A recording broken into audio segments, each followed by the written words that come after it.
En el principio, cuando el tiempo aún no existía y todo era un vasto abismo de tinieblas, el universo aguardaba su forma. La creación dormía, silenciosa e informe, en la inmensidad del vacío. Pero entonces, el Creador, eterno e infinito, decidió hablar. Su voz resonó como un trueno en el silencio absoluto, poderosa e irresistible, y el gran drama de la existencia comenzó.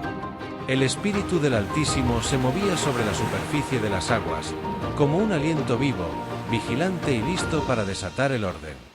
Con una sola palabra, el Creador desató la primera chispa de luz en la oscuridad absoluta.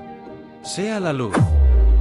En un instante, la luz surgió, pura y deslumbrante, venciendo al caos y desterrando las tinieblas. Dios vio que la luz era buena, y en su infinita sabiduría, separó la luz de la oscuridad. A la luz la llamó día, y a la oscuridad noche. Así, nació el primer día, marcado por el primer amanecer, un testimonio de la llegada del tiempo. El segundo día llegó, y el Señor continuó su obra, moldeando el cosmos con perfección. Habló nuevamente. Haya un firmamento en medio de las aguas, que las separe unas de otras. Y así fue. De las profundidades surgió el vasto cielo, desplegado como un manto infinito, que dividió las aguas superiores de las inferiores. A este espacio lo llamó cielos. Era una obra inmensa, un diseño que prometía albergar la gloria de las estrellas y la amplitud del aire. Así terminó el segundo día, y la creación avanzaba hacia su plenitud. El tercer día fue testigo de un cambio radical. Dios observó la tierra aún cubierta por aguas turbulentas y ordenó que las aguas debajo de los cielos se reúnan en un solo lugar, y que aparezca lo seco.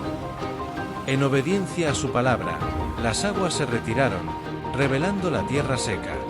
Montañas majestuosas surgieron, valles profundos se abrieron, y los océanos se extendieron vastos y poderosos.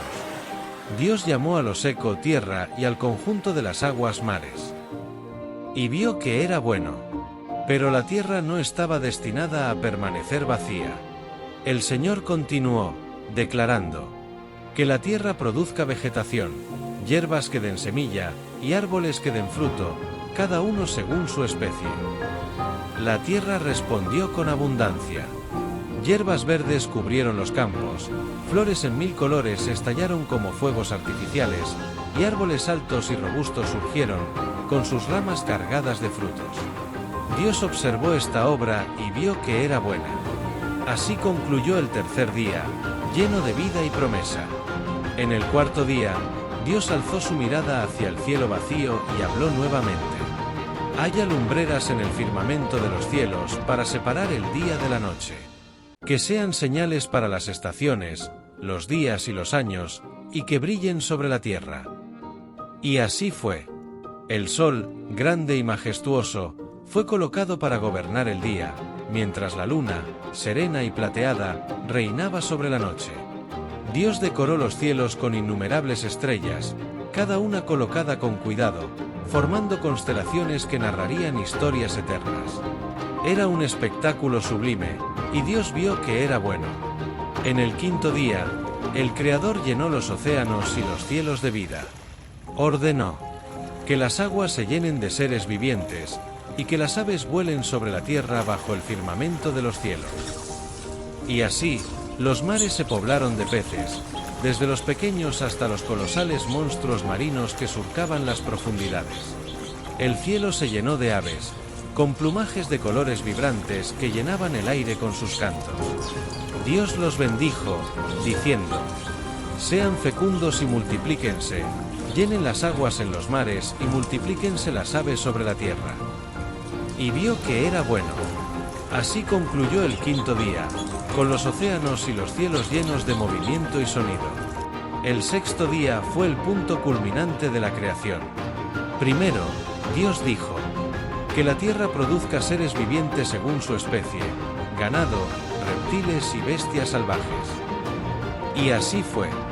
La tierra se llenó de vida. Surgieron los grandes depredadores que rugían en las selvas, los mansos animales que pastaban en los campos, y pequeñas criaturas que reptaban sobre el suelo. Dios observó a las criaturas y vio que eran buenas. Pero el Creador tenía reservado su acto más sublime, la obra maestra de la creación. Hagamos al ser humano a nuestra imagen, conforme a nuestra semejanza. Que gobiernen sobre los peces del mar, las aves del cielo, el ganado y toda la tierra. Con cuidado divino, formó al hombre del polvo de la tierra, y sopló en su nariz el aliento de vida. Así, el hombre se convirtió en un ser viviente, portador de la imagen del Creador. Más tarde, de una costilla del hombre, formó a la mujer, para que fueran compañeros y cuidadores de la creación. Dios los bendijo y les dijo: sean fecundos y multiplíquense, llenen la tierra y sométanla. Dominen a los peces del mar, a las aves del cielo y a todos los seres vivientes que se mueven sobre la tierra. Dios vio toda su obra, y era bueno en gran manera. Cada elemento estaba en su lugar, formando un todo armonioso y perfecto. El séptimo día, cuando la obra estuvo completa, el Creador descansó. No porque estuviera cansado, sino para contemplar con satisfacción la obra de sus manos. Bendijo y santificó el séptimo día, como un recordatorio eterno de su poder y amor. Así fue como los cielos, la tierra y todo lo que hay en ellos fueron terminados. El universo entero, nacido de la palabra del Dios eterno, se erigió como un testimonio de su gloria, su sabiduría infinita y su amor inmenso.